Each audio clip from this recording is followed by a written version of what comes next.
কেউ খুশি পালসার পেলে, কেউ খুশি জায়গা কিনলে, কেউ খুশি 4 তলা বিল্ডিং বানালে, কেউ খুশি ছেলে পরীক্ষায় পাশ করলে, কেউ খুশি মেয়ে পরীক্ষায় পাশ করলে, কেউ খুশি সন্তান চাকরি পেলে। এক একজনের খুশি এক এক রকম, আর একজনের ভিতরে হাজার রকমের খুশির কারণ থাকে।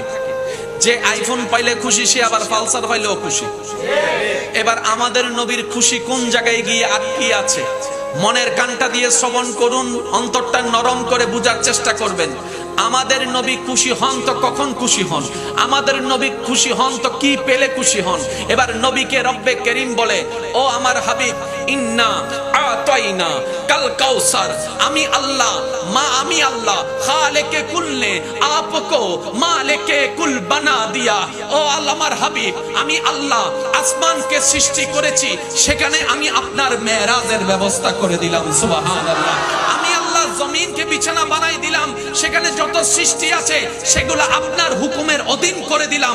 আপনি শুধু একবার আঙ্গুল তুলবেন, আসমানের চাঁদটা 2 টুকরো হয়ে যাবে, 2 টুকরো হয়ে যাবে, সকাল কামার 2 টুকরো হয়ে যাবে। ও নবী, আমি আল্লাহ আপনাকে এমন এমন এমন পাওয়ার অফ অ্যাটর্নি দান করলাম, আপনি যদি একটু দোয়া করেন, আপনি যদি একটু হাত তুলেন, আমি আল্লাহ আপনার দোয়ার বদৌলতে, আপনার চাওয়ার বদৌলতে আমি আল্লাহ ডুবন্ত সূর্যকে আবার তুলে দিব পশ্চিম আকাশে। সুবহানাল্লাহ। ও নবী, আপনি যদি বলেন, আমি আপনাকে এমন পাওয়ার দিলাম, আপনি যদি চান মরাকেও আপনি জিন্দা করার ক্ষমতা আমি আপনাকে দিয়ে দিলাম। আপনি শুধু জবানটা খুলবেন, মরা জিন্দা করে দিব আমি রব্বুল আলামিন। বলেন সুবহানাল্লাহ।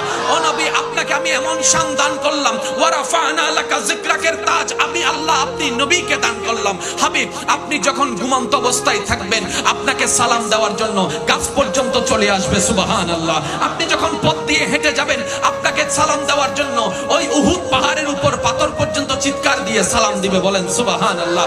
ও হাবিব, যেগুলো দুনিয়াতে আমি কাউকে দিই নাই, আমি সব আপনাকে দিলাম। ও নবী, আপনি এবার খুশি তো?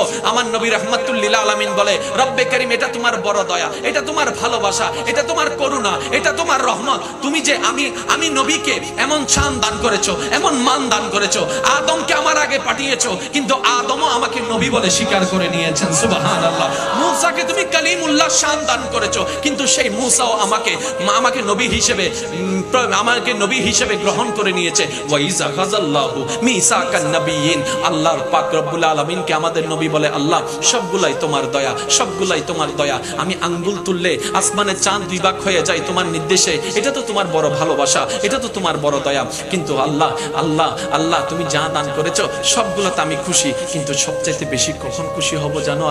আল্লাহ পাক বলে, হাবিব আপনাকে কি দিলে আপনি সবচাইতে বেশি খুশি হবেন?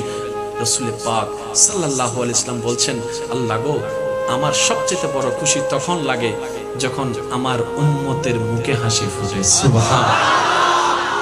আমার উম্মত যখন হাসে, আমি মুস্তাফার অন্তর আলোকিত হয়ে যায়, আমার অন্তর আলোকিত হয়ে যায়, প্রশান্তি হয়ে যায়।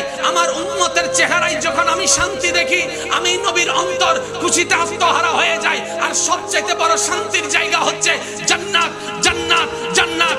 আল্লাহ আল্লাহ, আমি সবচেয়ে তখন বেশি খুশি হব যখন দেখব আমি নবীর উম্মতরা জান্নাতের মধ্যে বসবাস করবে। সুবহানাল্লাহ।